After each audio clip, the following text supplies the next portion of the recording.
성경은 시편 60편에서 79편이고 암송선고 같이 읽겠습니다. 예수께서 그에게 이르시되 보라 내 믿음이 너를 구원하였느니라 하시매. 한 번 더 외워봅시다. 예수께서 그에게 이르시되 보라 내 믿음이 너를 구원하였느니라 하시매. 2번 제가 읽겠습니다.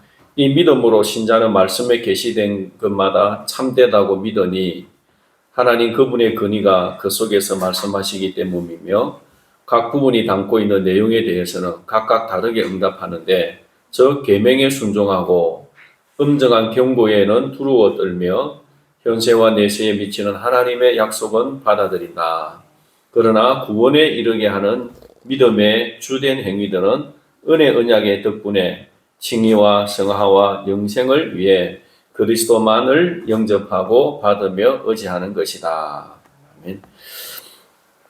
여기서 믿음을 두 분류로 나누고 있습니다. 첫 번째는 하나님의 말씀에 반응하는 우리의 믿음이죠. 계명에 순종하고 엄정한 경고에 두려워 떨고 하나님의 약속을 받아들이는 믿음이 있는 것이고 이것이 바로 이제 언약이죠. 언약을 받아들이는 것. 그러나 구원에 이르게 하는 주된 그 믿음의 주된 행위들은 은혜 언약의 덕분이다. 하나님께서 우리에게 성령의 역사로 믿음을 주셔서 우리의 영혼이 회복되고 의롭게 되고 칭의를 얻고 거룩하게 되고 영생에 이르게 된다는 것이죠. 그래서 우리가 구원에 이르는 믿음은 하나님께서 그 은혜로 인해서 우리 안에 주셔서 우리가 죄인임에도 불구하고 우리가 구원을 얻게 된 것이고 그 다음에 우리가 신앙생활 하면서 하나님의 약속의 말씀을 믿고 순종하는 거 있잖아요. 그죠? 그 말씀에 순종하는 것만큼 우리가 하나님의 은혜들을 그 어떤 언약에 근거한 축복을 받아 누린다는 것이죠. 예수님 믿고 살면서도 불순종하게 살면 저주를 받게 되는 것이고 그 말씀에 순종하게 되면 거기에 따른 놀라운 축복을 받는다는 것입니다. 그래서 여러분 우리 예수 믿는 사람은 다 예수님의 은혜로 하나님의 은혜로 이제 우리는 구원을 받았습니다. 이제 우리가 중요한 게 뭡니까? 하나님의 약속의 말씀을 믿고 순종하는 거예요. 자기를 쳐서 복종시키고 두려워하고 경건한 믿음의 순종의 삶을 살아가는 것. 그러면 하나님의 약속의 그 많은 축복들을 받아 누릴 수 있는 것입니다. 우리 요약 부분을 같이 한번 읽겠습니다. 믿음이란 하나님의 말씀을 믿고 순종하고 두려워하고 약속을 붙잡으며 예수님만 의지하는 것이에요. 아멘. 이제 하나님 말씀 보겠습니다. 우리 먼저 이사야 33장 22절입니다.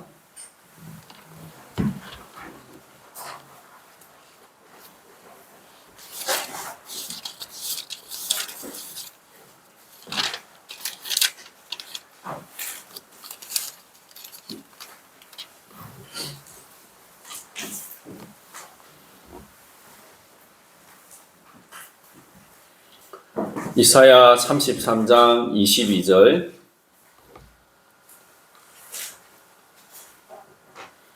같이 읽겠습니다. 대저 여호와는 우리의 재판장이시요 여호와는 우리에게 율법을 세우시니요 여호와는 우리의 왕이시니 그가 우리를 구원하실 것임이라. 아멘. 우리의 재판장이시고 또 우리에게 율법을 세우시고 우리의 왕이시다. 여기에 뭐가 나옵니까?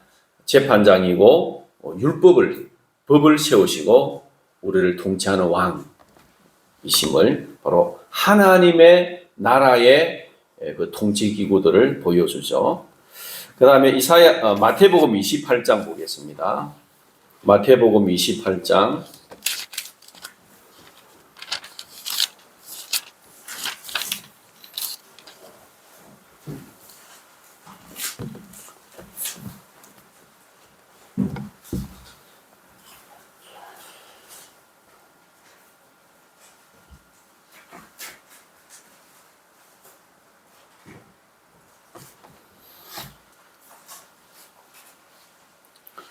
마태복음 28장 18절에서 20절 다 같이 한 목소리로 읽겠습니다.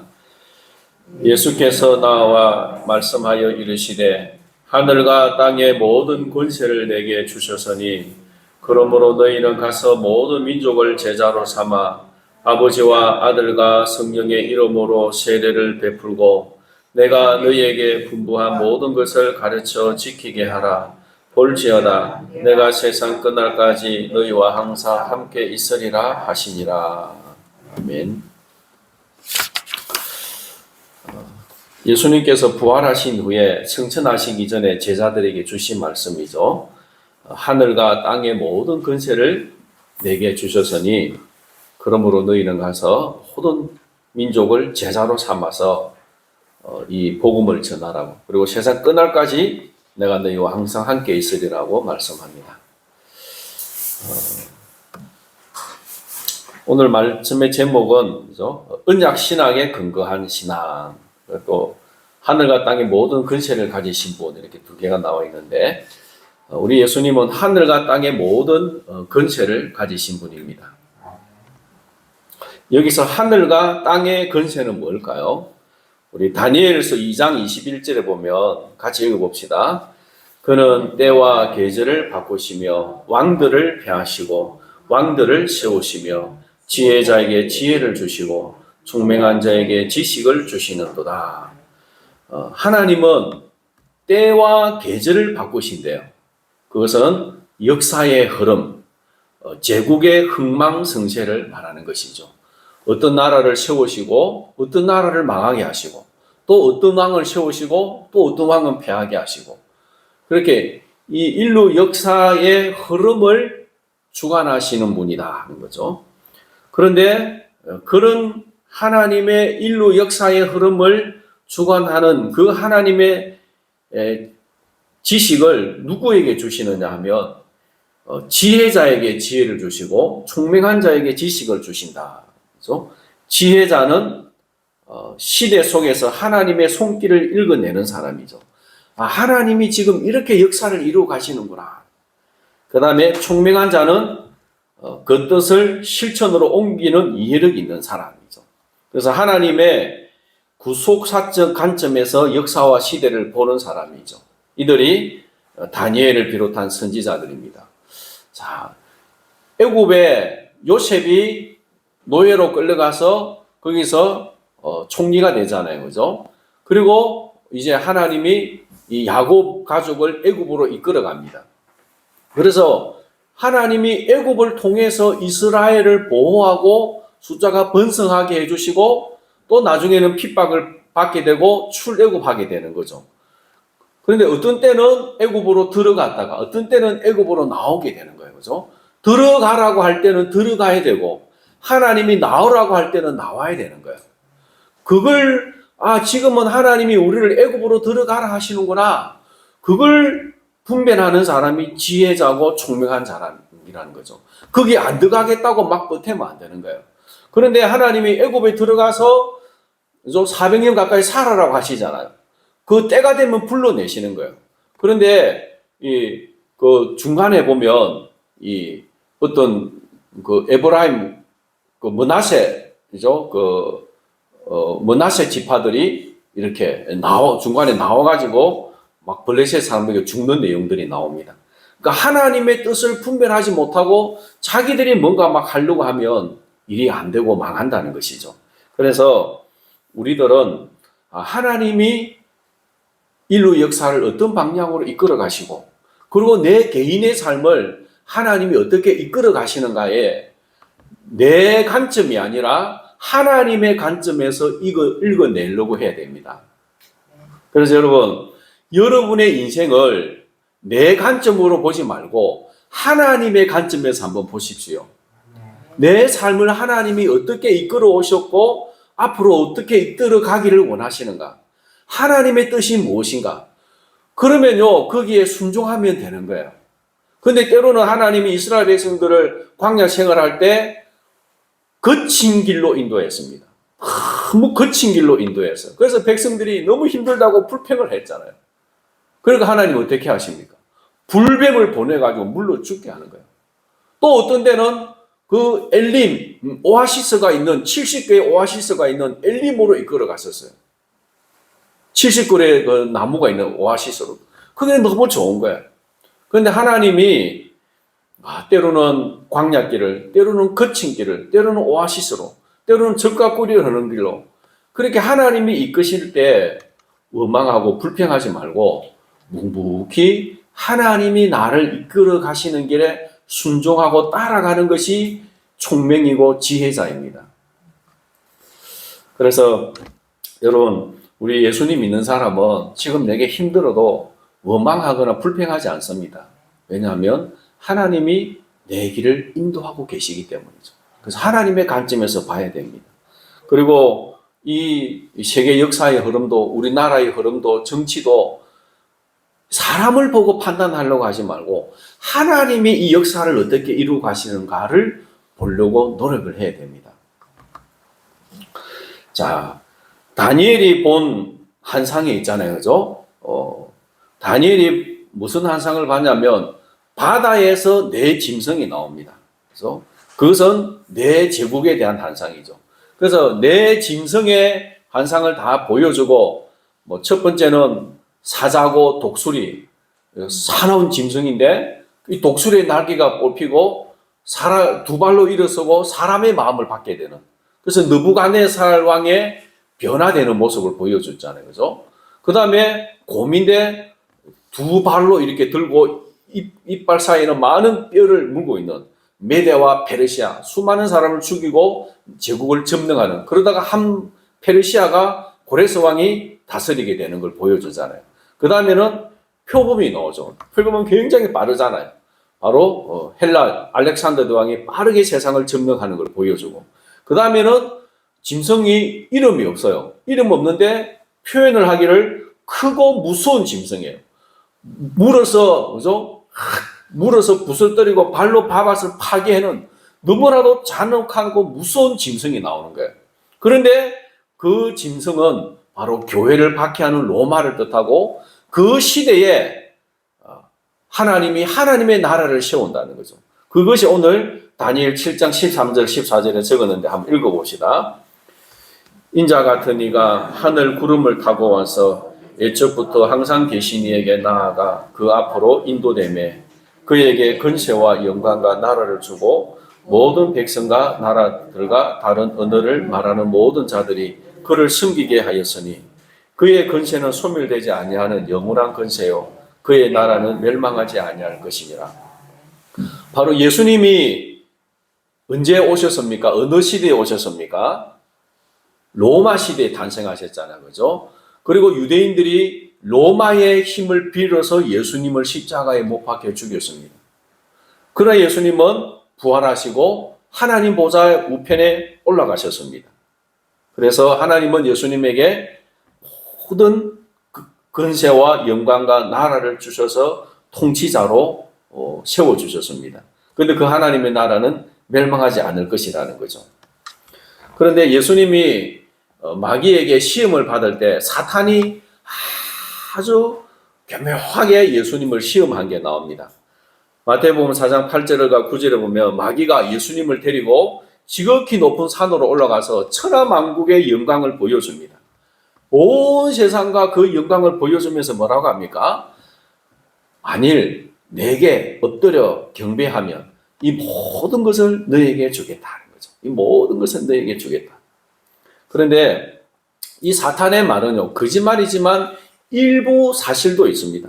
왜냐하면 하나님을 떠난 온 세상은 사탄에게 속해 있고 사탄은 짐승, 정치가를 말하잖아요. 그 짐승에게 권세를 주어서 세상을 통치하게 다스리게 하는 게 있거든요. 그래서 요한일서 5장 19절 한번 읽어봅시다. 또 아는 것은 우리는 하나님께 속하고 온 세상은 악한 자 안에 처한 것이며, 우리 예수님 믿는 사람은 신분이 하나님에게 속해 있지만 하나님을 믿지 않는 이 세상 사람들은 악한 자에게 속해 있다는 거죠.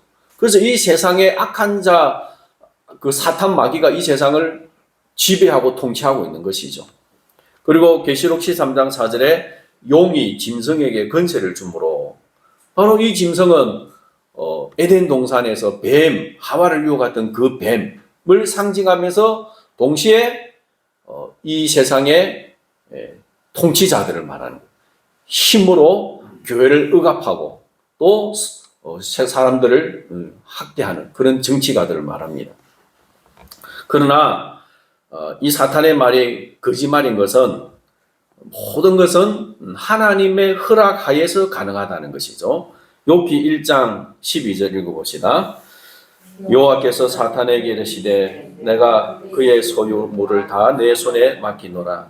다만 그의 몸에는 내 손을 대지 말지니라. 사탄이 곧 여호와 앞에서 물러가니라. 하나님이 욥에게 시험을 허락하시는데 하나님이 허락하는 범위 안에서만 사탄이 할 수 있는 거예요. 욥의 재산을 다 빼앗고 그 자식들까지도 다 죽이는 것. 하나님이 사탄에게 허락을 했어요. 그래도 욥이 신앙을 버리지 않으니까 사탄이 이제 하나님, 그가 건강하니까 하나님을 섬기는 거죠. 건강을 빼앗아 보세요 하니까 하나님이 좋다 그러면 건강을 한번 빼앗아 봐라. 그러나 그 생명에는 손을 대지 마라 하시잖아요. 그 사탄은 하나님이 허락하여서 욥의 건강을 빼앗아서 고통을 주죠. 이 세상이 악한 자에게 속해 있는 것 같지만 모든 것이 하나님의 통치 아래 있고 하나님의 허락하여서 됩니다. 제가 한번 여러분에게 물어볼게요. 여러분 혹시 무당에게 물어보러 간 적이 있습니까? 네. 무당이 알아맞히던가요? 못 알아맞히던가요? 반반이에요. 네. 맞히는 것도 있고 틀리는 것도 있고 있을 수 있는데 제가 이 성경을 보면서 사탄도 하나님이 공개해 준 것 안에서는 알아맞힌다는 거예요. 하나님이 감추는 것은 모르고. 잘 보세요. 욥이 고난을 당하는 것 하나님이 허락했잖아요. 그죠? 그러니까 사탄은 이 욥이 앞으로 자기한테 고난 당할 것을 하나님이 허락한 것 안에서 아는 거예요. 거기에 관해서는 어떤 무당에게 물어보면 이야기하고 알 수 있는 거예요. 그죠? 그러나 하나님이 허락하지 않은 거는 모르는 거예요. 그러니까 사탄의 능력은 하나님의 그 권력, 하나님의 권위 안에 제한적으로 활동되고 있다는 거죠. 그래서 무당하게 물어보니까 알아맞히더라. 그 무당 용하더라 하고 혹 넘어가면 안 되는 거예요. 그죠? 하나님의 허락 안에 있다는 것. 그러니까 이 지금 사탄의 말은 근본적으로 거짓말이지만 일부는 사실도 있다는 거예요. 그죠? 악한 자에게 속해 있다는 것. 그래서 예수님은 그것 때문에 그 일부 아는 것 그것 가지고 사람들이 자기를 경배하도록 사탄을 따르도록 유혹하고 있잖아요. 근데 예수님은 그 사탄을 물리치고 다만 하나님께만 경배해야 된다. 너를 섬기는 게 아니고 나에게 하늘과 땅의 모든 권세를 주시는 분은 하나님 아버지시다. 그 아버지에게만 경배해야 된다라고 선포하심으로 사탄의 시험을 물리치신 것이죠. 그래서 여러분 우리의 경배의 대상은 하나님 아버지십니다. 창조주 하나님이십니다. 귀신이 좀 알아맞힌다고 거기에 절하고 경배하고 그러면 안 되는 거예요. 그렇죠? 근데 의외로 예수님 믿는 사람들이 무당에게 많이 찾아가는 것 같아요. 참 답답하고 힘들면 기도할 생각은 안 하고 무당에 물어보러 가는 사람이 있는 것 같아요. 그러면 안 됩니다. 하나님 앞에 기도해야죠. 우리 여기 계신 분들은 다 안 가시겠지만 의외로 제가 만나보면 그런 분이 좀 있더라고요. 그 다음에 이제 부활하신 그리스도께서 권세를 받으시는데, 그렇죠? 오늘 우리가 읽은 본문의 말씀처럼 하늘과 땅의 모든 권세를 내게 주셨다라고 하고 예수님이 하늘로 승천하시잖아요. 마가복음 16장 19절에 보니까 말씀을 마치신 후에 하늘로 올려지사 하나님 우편에 앉으셨다. 하나님 보좌 우편에 앉으셨다는 거죠. 그런데 시편 110편 1절에 다윗이 이 일에 대해서 예언을 해놓았습니다. 한번 읽어볼까요? 여호와께서 내 주에게 말씀하시기를 내가 네 원수들로 내 발판이 되게 하기까지 너는 내 오른쪽에 앉아 있으라 하셨도다. 원수들로 주께서 여호와께서 내 주에게 여기서 여호와는 여호와 하나님 아버지고 내는 다윗 자신이에요. 다윗의 주 바로 그리스도를 말하는 거예요. 여호와 하나님께서 그리스도에게 말씀하시기를 내가 네 원수들로 네 발판이 되게 하기까지 너는 내 오른쪽에 앉아 있어라. 하나님이 그리스도의 원수를 다 쳐서 그 발 앞에 꿇어 엎드려서 발 올리는 그런 고대 사회의 전쟁에서 승리하며 적의 그 임금이나 장군들을 잡아서 발로 이렇게 말을 탈 때, 그죠? 그 등을 딛고 올라가거나 앉을 때 그 발판으로 삼았대. 그만큼 내가 이를 완전히 통치했다는 의미로. 그래 할 때까지 너는 내 오른쪽에 앉아 있어라. 하나님 보좌 오른쪽에 앉아 있으라는 거죠. 그래서 그리스도의 원수는 누구를 말하냐면 그의 통치에 대항하는 모든 세력입니다. 사탄과 악한 영들이죠. 또한 하나님 없는 세속 근세들, 그러니까 사탄에게 근세를 받아 통치하는 세상의 권력가들, 짐승, 그들을 말하는 거예요. 교회를 억압하고 많은 사람, 예수 믿는 사람을 죽이고 통치하는 악한 지도자들, 그들도 그리스도의 원수라는 것입니다. 그 다음에 인간 안에 죄와 사망, 우리 안에 있는 이 죄와 악한 그 사망들, 주님이 완전히 이제 하나님이 굴복시키게 될 그때까지 예수님은 하나님 보좌 우편에 앉아 있다는 거죠. 그래서 오른쪽에 앉는다는 것은 하나님의 권능, 능력이고, 앉는 것은 보좌에 앉아서 통치하고 다스리는 거죠. 그래서 예수 그리스도는 하나님 보좌 우편에 앉아 있어서 오늘도 온 세상을 통치하고 다스리고 계십니다. 그리고 하나님께서 이제 완전히 그 원수를 멸하시고 때가 되면 우리 예수님은 이 땅에 재림하시게 되고, 그래서 영원한 하나님의 나라가 이루어지게 될 것입니다. 그런데 자, 여러분, 지금 예수님이 하늘과 땅의 모든 권세를 가졌으니까 교회와 이 세상에 대해서도 예수님이 왕이고 머리가 되시는데, 이것이 역사적으로 끊임없는 전쟁 속에서 그리스도의 왕권이 이 세상 속에 세워지는 것을 볼 수가 있습니다. 그래서 좀 내용을 많이 적었지만 제가 한번 쭉 빠르게 한번 살펴보도록 할게요. 교회가 제일 번성하게 된 시대가 언제이냐면 중세 시대입니다. 중세 시대. 그때 이제 로마가 지배할 때 주님이 이 로마 시대 때 교회가 흥왕하게 해주시는 거예요. 그런데 기독교가 국교로 되면서 교황의 권세가 생겨납니다. 로마 카톨릭의 교황의 권세가 얼마나 세어지냐면 로마의 황제보다 교황의 권위가 더 높았습니다. 그래서 중세 카톨릭에서는 교회와 국가의 머리는 교황이다라고 했어요. 여러분, 캐톨릭 성당에 가면 성당의 지붕에 누가 한 사람이 이렇게 있죠, 그죠? 그분이 누구입니까? 저는 처음에 예수님인 줄 알아서요. 성당에 예수님을 건물 제일 높은 데 저렇게 해놓거나, 뭐 형상을 만든 건 안 좋지만 그래도 예수님을 저렇게 하는 거라 했는데, 알고 보니까 예수님이 아니고 베드로였어요, 베드로. 예. 교황, 제1대 교황을 베드로로 세운 거예요. 그래서 교황 보니파키우스 8세는 이렇게 칙서를 내렸습니다. 모든 인간은 로마 교황에게 복종해야 구원을 받을 수 있다. 맞습니까? 틀리죠, 그죠? 그 다음에 두 칼이 모두 교황의 권위 아래에 있다.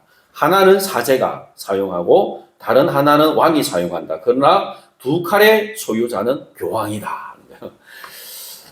카노사의 굴욕이라고 있는데, 그 신부들을 임명하는 그 권한, 서임권 제도를 교황이 가지고 있는데, 황제가 나도 하겠다고 사제를 임명을 한 거예요. 그래서 교황이 화가 나갖고 그 사람을 이제 막 벌을 주고, 그래서 이 황제가 카노사에 와가지고 3일 동안 눈물알을 맞으면서 무릎을 꿇고 회개를 했어요.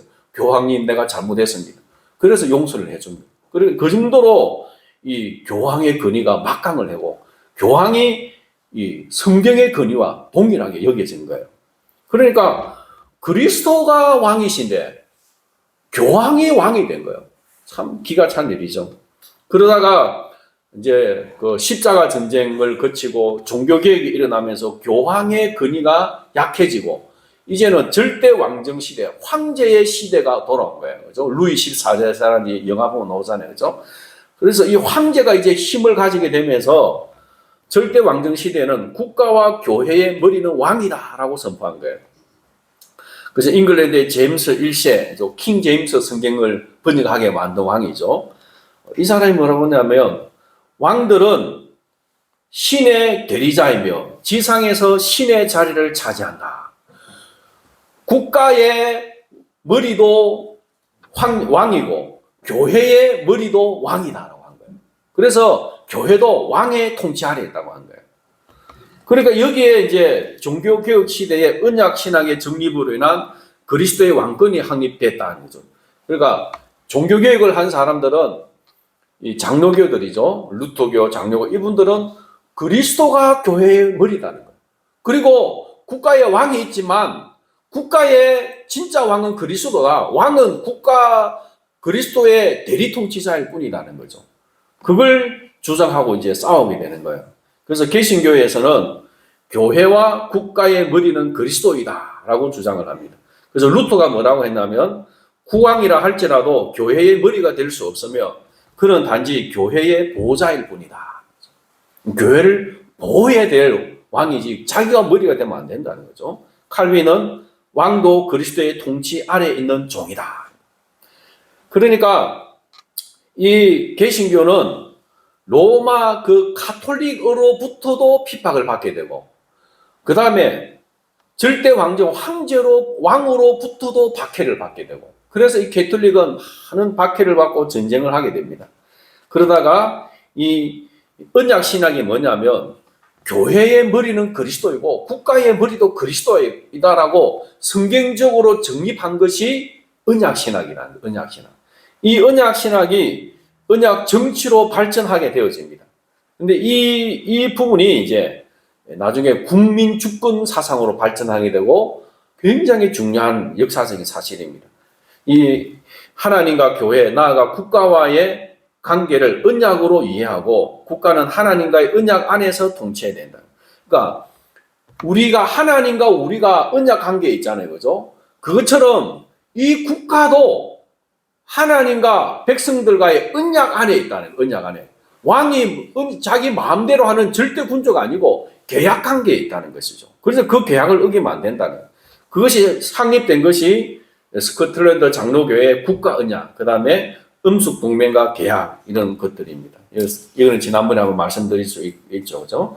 세계사 공부하면 이런 부분들을 배우게 됩니다. 그러다가 사무엘 러더푸드라고 하는 분이 렉스는 왕이고 렉스는 이제 법이 그죠? 렉스는 법이 왕이다. 법이 왕이다. 과거에는 왕이 법이었는데 이제는 하나님의 말씀에 근거한 이 법이 왕이다라고 하게 되는 거죠. 그러다가 이제 존 로크라고 하는 사람이 사회 계약서를 만들게 되고 이 계약서는 언약 신학에 근거해서 국민은 모두가 생명과 자유와 그리고 소유권을 가지고 있는데 국가는 이걸 국민의 생명과 자유와 재산을 보호해주기 위해 서로 계약을 맺은 것이다. 그죠? 그런데 정부가 이 계약을 어기면 국민도 거기에 저항을 해서 계약을 파괴하고 정부를 바꿀 수 있다는 것이 사회계약설입니다. 이것이 이제 나중에 청교도들이 미국으로 건너가서 미국을 건국할 때 독립선언을 하게 되죠. 모든 사람은 창조주로부터 생명, 자유, 행복 추구의 권리를 부여받았다. 바로 존 로크의 사상이 반영되고 여기서 이걸 위해서 상권 분립이 오게 되는 거예요. 상권 분립. 그리고 상권 분립을 누군가가 깨트리게 되면 국민이 저항을 해서 상권 분립을 회복시켜야 된다. 그래서 국민 저항권이 나옵니다. 그래서 이제 미국의 총기를 소유하잖아요. 그죠? 그건 근본적으로 국민 저항권을 위해서 소유하게 법으로 규정을 한 것입니다. 이제 오늘날 자유민주주의는 바로 이 언약 신학의 열매라는 것이죠. 그래서 국민 저항권이 자유민주주의 국가 헌법에는 있지만 공산주의나 이슬람 신정국가의 헌법에는 없기 때문이죠.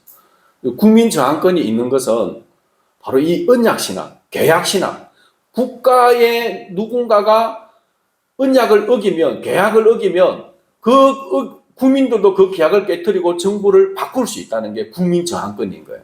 그래서 주권은 국민에게 있고 모든 권력은 국민으로부터 나온다. 우리나라 헌법 2조 3항에 나오는 거예요. 그래서 이 자유민주주의 국가에는 모두가 다 국민 저항권을 인정하고 있는데 북한이나 중국이나 공산주의 국가에는 국민 저항하면 그냥 무차별하게 다 죽여버립니다. 그리고 이슬람 신정국가에도 국민의 저항권이 허용되지 않죠. 그러니까 바로 이 청교도들, 개혁주의 신학, 언약 신학의 열매로 오늘 우리가 자유민주주의 국가의 혜택을 누리고 있다는 걸 알 수가 있습니다. 그래서 여러분, 우리의 신앙의 근거는 언약입니다. 아까 이 웨스트민스터 신앙 고백서도 봤잖아요. 그죠? 우리가 구원받는 것은 전적인 하나님의 은혜로 구원받고, 그 다음에 우리가 이 신앙생활 해 나가는 것은 우리가 얼마나 언약에 충성하는가에 따라 그 누리는 혜택이 다르다는 것입니다. 여러분, 기도를 열심히 하고 말씀에 충성하고 하면 하나님의 더 큰 은혜를 받게 될 것이고, 기도도 하지 않고 불순종하고 죄짓고 살면 하나님의 언약에 근거한 저주를 받게 되는 것이죠. 그래서 오늘 우리의 신앙의 근거는 언약입니다. 언약에 충실함으로 순교 신앙의 전통을 지켜야 됩니다. 어떤 분이 이렇게 이야기하더라고요. 야, 신자 참배 반대하고 매 맞고 감옥 가고 순교할 필요는 뭐 있느냐? 그냥 신자 참배 절하고 집에 와서 하나님 잘못했습니다 회개하고 믿으면 되지 않느냐는 거예요. 너 예수 믿으면 죽인다. 믿을래 안 믿을래?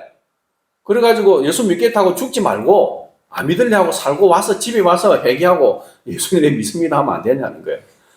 예, 그러면 되겠습니까? 안 되겠습니까? 예. 그렇다고 해서 구원 못 받는 건 아닐 거예요. 그래서 회개하고 하면 되니까. 그런데 그것은 하나님과의 언약을 깨트리는 겁니다. 하나님과의 언약을 깨트리는 거예요.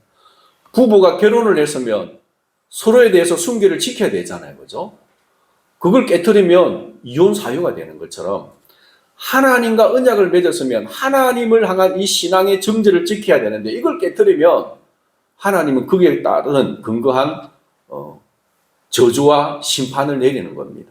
그래서 우리나라가 신자 참배를 모든 교회가 총회를 통해서 신자 참배는 우상 숭배가 아니고 국가 의례다.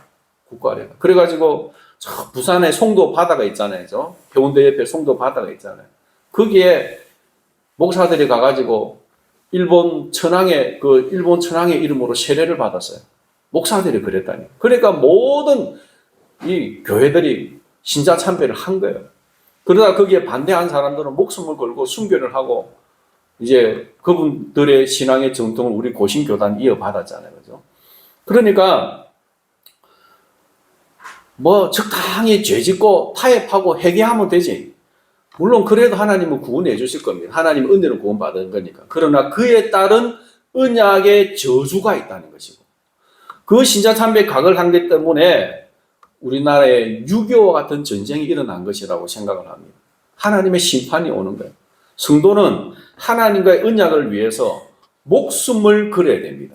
그것이 순교신앙이고 그 순교신앙이 있을 때 하나님은 또 그만큼 언약을 지키시고 복을 주시는 것입니다. 여러분이 하나님 앞에 언약을 지키기 위해서 손해를 감수하고 목숨을 걸으면 그 하나님의 은혜의 언약에 근거한 그 축복들이 여러분과 여러분의 자녀들에게 내려가게 될 것입니다. 여러분의 자녀들이 그만큼 큰 축복을 받게 될 것입니다. 그래서 하나님이 하나님을 사랑하고 그 계명을 지키는 자들에게는 천대까지 은혜를 베푸시느라고 했잖아요. 그죠? 내 때는 힘들고 어려워도 하나님 앞에 그 언약을 위해서 목숨을 걸면 내 후손들에게 하나님의 그 축복이 흘러가는 겁니다. 그래서 여러분, 주일 성수도 언약이고 11조도 언약입니다. 그리고 이웃에 대해서는 서로 사랑하라. 새 계명을 주는 너희가 서로 사랑하라. 서로 사랑하는 그것도 언약입니다. 국가에 대해서는 하나님이 우리에게 세우신 그 헌법, 그 언약에 충성해야 됩니다. 국가의 법을 지켜야 되는 거예요. 그래서 언약에 충성할 때는 언약에 근거한 축복을 받게 되고 언약을 파기할 때는 언약에 근거한 저주를 받게 될 것입니다. 우리의 머리 대신 그리스도께서 주신 언약을 지키기 위해서 목숨을 건 싸움을 하는 성도님들 되시기를 바랍니다. 그리고 히브리서에 보면 너희가 죄와 싸우기를 피 흘리기까지 하지 않는다고 하잖아요. 그죠? 죄와 싸우기를 피 흘리기까지 하는, 내 개인적인 뭐 도둑질 하실 만까 이렇게 아니고 너 신앙을 버리라. 안 그러면 죽인다. 이 언약 관계를 파기하려고 하는 걸 위해서는 목숨을 걸고 지키라고 말하는 거예요. 그래서 여러분, 우리의 신앙생활이 좀 뭐 이렇게 잘 될 은혜가 될 때도 있고 또 힘들 때도 있고 참 굴복이 있습니다. 그런데 그런 것들은 별로 중요하지 않아요. 내가 하나님 앞에서 얼마나 언약을 목숨을 걸고 지키려고 하는가. 그리고 그 언약을 내가 지킬 수 있도록 얼마나 하나님 앞에 기도하고 붙들고 있는가. 그게 중요한 겁니다. 그래서 우리의 기도도요, 하나님이 주신 그 언약을 내가 지킬 수 있게 해달라고 기도하는 거예요. 그걸 내가 못 지키면, 내가 너무 때로 형편이 막 안 되면 그걸 지킬 수 있는 내 환경과 여건이 되게 해달라고 기도하고 그걸 위해서 목숨을 거는 겁니다. 여러분, 우리의 신앙이 뭡니까? 뭘 어떻게 해야 신앙생활을 잘하고 어떻게 해야 믿음이 좋은 겁니까? 하나님 의지하고 하나님의 그 언약의 말씀에, 그 하나님의 언약의 말씀에 내 목숨을 걸고 순종해 나가는 것. 때로는 그게 순교의 길이면 순교의 길을 가는 거고, 고난의 길이면 고난의 길을 가는 거고, 하나님이 주신 또 오아시스와 같은 그런 평탄한 길이 있으면 그런 길을 또 언약에 근거해서 걸어가는 거고, 우리의 삶의 여건은 별로 중요하지 않은 거예요. 고난이 오면 고난의 길을 가고, 광야 길이면 광야 길을 가고. 그래서 내가 왜 이렇게 힘들고 어렵냐라고 거기에 내 문제에 바라보면 우리는 좌절하고 절망하게 되는 거예요. 하나님이 그리스도께서 내 인생의 머리가 되시고 그리스도께서 내 삶을 이끌어 가주시고 나는 그 언약의 말씀에 충성할 따릅니다. 그러고 걸어가면 그게 신앙생활 잘하는 것이라 믿습니다. 그래서 여러분, 하나님의 그 언약에 충실한 삶을 살아가시기를 바랍니다. 지금 좀 건강이 안 좋고요, 재정이 어렵고 좀 가정이 어려워도 너무 염려하지 마십시오. 너무 걱정하지 마십시오. 죽기밖에 더 알겠습니까? 죽으면 천국 가는데. 그러니까 하나님께 다 염려 맡기고 내가 하나님 말씀에 순종하는 삶 살겠다. 살아가시면 하나님이 반드시 언약에 근거한 축복을 주실 줄을 믿습니다. 찬송가 300장입니다.